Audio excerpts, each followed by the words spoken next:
Okay, Diddy trial day 3. The jurors have been picked. Roughly there are 45 of them, and it looks like it's going to be whittled down to the final 12. It's going to be whittled down to the final 12 this Friday. This was a very interesting hearing. Some jurors having direct connections to this specific case is very interesting. What is going on with the vetting process? They need to get it together. Hey guys, it's Murad Morali. Daily and consistent content. Do subscribe to the channel. Let's get to 400,000 subscribers, Murad Nation, and let's get straight into this video.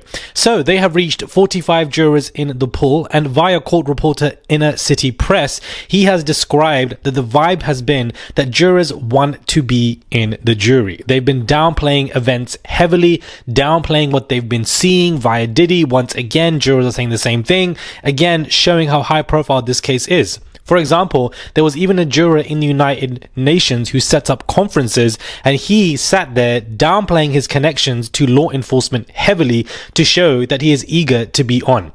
Wednesday marked the third day of jury selection in this particular case. More prospective jurors were brought into the mix for the 45-person jury, which will be then taken down to 12, along with 6 alternates on the bench if some of those 12 unfortunately last minute can't obviously attend. This is crazy, guys. Get this. There have been at least 2 people with heavy ties to the case who were immediately eliminated from the selection process on Wednesday. One of them was juror 317, who reportedly used to actually work with the judge Arun himself on anti-class action cases. As soon as he walked in, Judge Arun himself was laughing because he was like, what the hell is going on? I know this guy. We used to work together 24/7, and now suddenly he's going to be a juror in my case? I don't think so. The potential juror, who is a lawyer, also said serving might make it difficult for him to defend a client in an upcoming case, which led to his dismissal. Another possible juror was let go because, get this guys, because he works at the MDC Brooklyn, the jail where Diddy has been housed since the fall. Whilst many in the courtroom were actually laughing and the man was quickly dismissed, Judge Arun was pissed, and he chastised the attorneys on both sides, telling them that they need to do a better job filtering candidates to make the process more efficient. Why the hell is there a potential juror who works at the MDC, the jail that Diddy is currently being held at and has been for the past 7 to 8 months? Why is there a potential juror who's worked with Judge Arun himself on multiple cases previously? They immediately were struck off because what is going on here? Surely they should have been eliminated prior to even showing their face to Judge Arun and having a conversation with them. The vetting process is not being done efficiently, and I don't understand why. I could see it potentially from Diddy's side because I feel like Diddy and his team are corrupt anyways, but from the prosecution side, what are you doing? There shouldn't be anybody on the jury who is working at the MDC and obviously knew that Diddy was in jail and has heard all of these stories about him. Nor there should be anybody who's working with Judge Arun. The court will not be in session tomorrow, Thursday, and once the jury is finalized on Friday, it will be time to look ahead to opening statements on Monday. As always, jury selection brought out many characters in this hearing, like jury 314, who said he'd been watching the second season of Ando recently and labeled himself as lazy. Despite the prosecution's misgivings, the judge actually did not exclude him for this cause. Juror 220 admitted to reposting a meme about Diddy, and when asked why he didn't disclose it, he responded that he was doom scrolling. Doom scrolling is when you're constantly scrolling on TikTok or other apps, a term that he actually had to sit and explain to the judge, and he was actually kept in the jury pool. Diddy himself has clearly got a very interesting psychological routine set in place when he enters the courthouse, because once again he was wearing similar clothes to what he donned the first couple of days of jury selection and hugging nearly every member of the team. Now, of course, he's hugging members of the team because this is what he's supposed to do, wearing the same clothes. I feel like he's going to continue to wear the same clothes when it comes to his actual trial starting.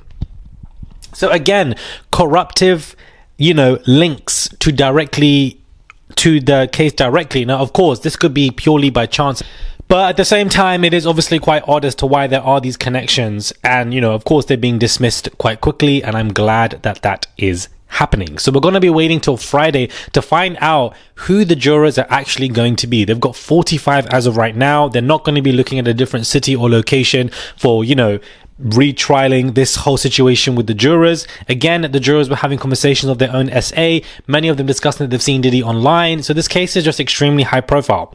What is worrying is that the third day of jury selection in Diddy's federal case, which wrapped up earlier today, the prosecution told the judge once more that they still have not been able to locate this unidentified person or get through to their attorney, who was basically going to be the alleged victim 3 that was going to testify.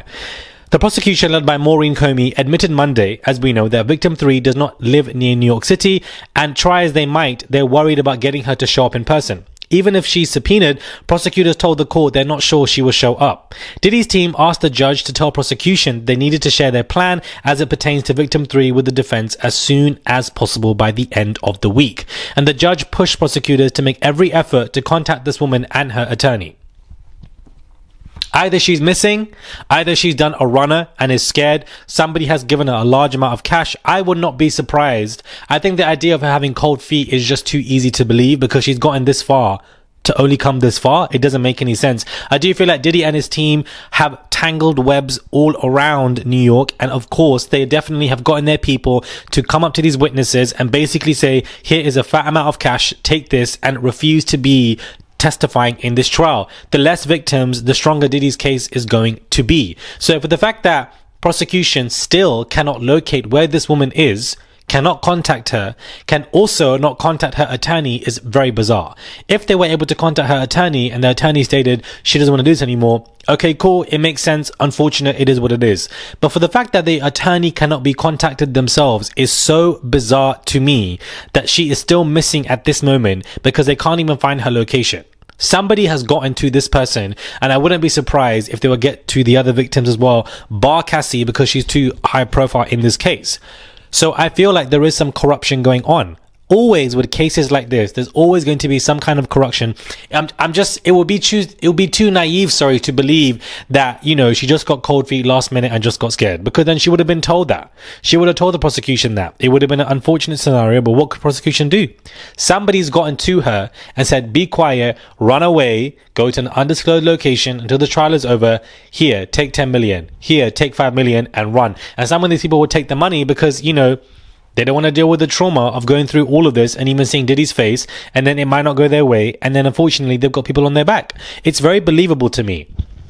Very worrying, and very bad news for the prosecution, because they've obviously been trying to contact her since day one of the hearing to now, and unfortunately there's just been no success. So tomorrow, is basically a break, if you want to call it. No hearing is happening on Thursday, but Friday is going to be the jury finalization, and we're going to have the 12 set up with 6 alternates, and then on Monday is when the opening statements are going to begin on May the 12th. That is really and truly when the trial begins. This really, we can take it as a practice week. It's not really a practice week, it's basically like jury selection week. But for us who are watching this hearing, wanting to know what's going on, I see it as like a practice week of us getting into the rhythm of stuff. Monday is when we're going to be going 100 miles an hour into this conversation. So a very interesting hearing in regards to jurors being eager to be there. They don't want to be excluded. They obviously are downplaying situations, many talking about their SA experiences again, many discussing about what they've heard about Diddy, and they've had some kind of odd connections to MDC. That in itself is crazy to me, honestly. Let me know your thoughts are, guys, when it comes to this video. Do subscribe to the channel, comment down below, give this video a thumbs up. I would really appreciate it.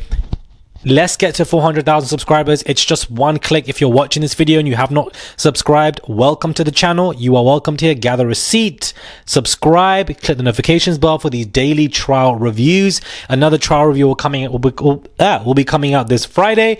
Do let me know what your thoughts are, and I'll catch you guys soon for another video.